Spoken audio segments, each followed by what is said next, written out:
పండుగ రాగానే సొంతూళ్లకు వెళ్లే వారి సంఖ్య చాలా ఎక్కువే. నిత్యం కిటకిటలాడే నగరాలు ఉన్నట్టుండి ఖాళీ అయిపోతాయి.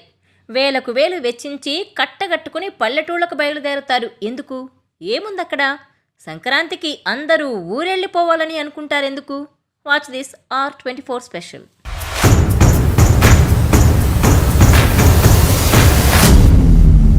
సూర్యుడి లేలేత కిరణాలు, మెరిసే మంచు బిందువులు, కోడి కోతలు, బంతి చామంతుల కమ్మని సువాసనలు, లోగిళ్లలో రంగవల్లులు, గొబ్బిళ్ళు, భోగిమంటలు, గంగిరెద్దులు, హరిదాసులు, పిండి వంటల సువాసనలు, కొన్ని ప్రాంతాల్లో కోడి పందాలు, ఎడ్ల పందాలు, పశువుల పూజలు, ఇంకా చెప్పుకుంటూ పోతే పెద్ద లిస్టే ఉంది.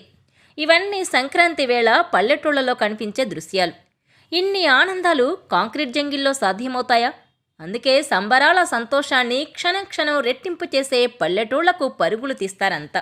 అప్పుడెప్పుడో పూర్వకాలం పల్లెటూళ్ళు ఇలా ఉండేవి, కానీ ఇప్పుడు అక్కడ కూడా వాతావరణం మారిపోయింది అంటారేమో. ఏం మారింది? పచ్చని పంట పొలాలు అలానే ఉన్నాయి. రంగు ముగ్గులు, గొబ్బిళ్ల సందడి అలాగే ఉంది. ఇంటింటికి నడుస్తూ తిరిగే హరిదాసులు, గంగిరెద్దుల సందడి అలానే ఉంది. పల్లెటూళ్లలో అడుగు పెట్టినప్పటి నుంచి ఇరుగు పొరుగు పలకరింపులు అలానే ఉన్నాయి. పిండి వంటలు ఇచ్చి పుచ్చుకోవడాలు కొనసాగుతూనే ఉన్నాయి.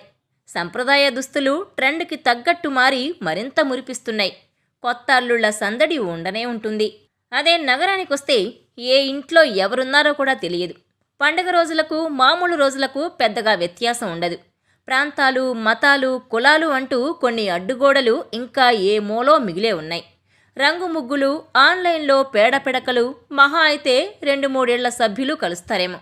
ఇలాంటి వాతావరణంలో ఉండి ఉండి ఒక్కసారిగా పల్లెటూళ్లకు, పుట్టి పెరిగిన ఊళ్లకు వెళితే వచ్చే ఆనందమే వేరు.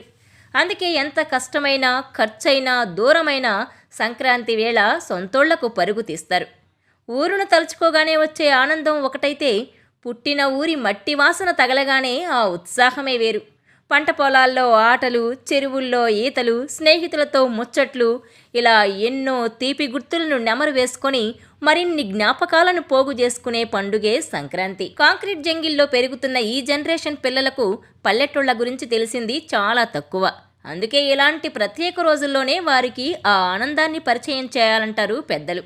సంక్రాంతి వచ్చే నాటికి రైతులకు పంట చేతికందుతుంది. ఆ ఆనందం పండుగకు కొత్త కళ అద్దుతుంది. అన్నదాత ఆనందంగా ఉంటే ప్రతిరోజు పండుగే అన్నమాట కూడా వాస్తవమే కదా. దుక్కి దున్నినప్పటి నుంచి యజమానికి సహకరించే ఎద్దులు పండిన పంటను బస్తాలకెత్తి ఇంటికి చేర్చేప్పుడు సంబరంగా పరుగులు తీస్తాయి. తనని పూజిస్తున్న యజమానికి వరాలిచ్చామన్నంత ఆనందం వాటిలో ఉరకలేస్తుంది. ఆ కృతజ్ఞతతోనే కనుమ రోజు పశువులతో పని చేయించకుండా వాటిని పూజిస్తారు. ఒక్క మాటలో చెప్పాలంటే పండుగకు ఊరెళ్లేది ఎందుకంటే పల్లెలకే పరిమితమైన సంబరాన్ని చూసేందుకు.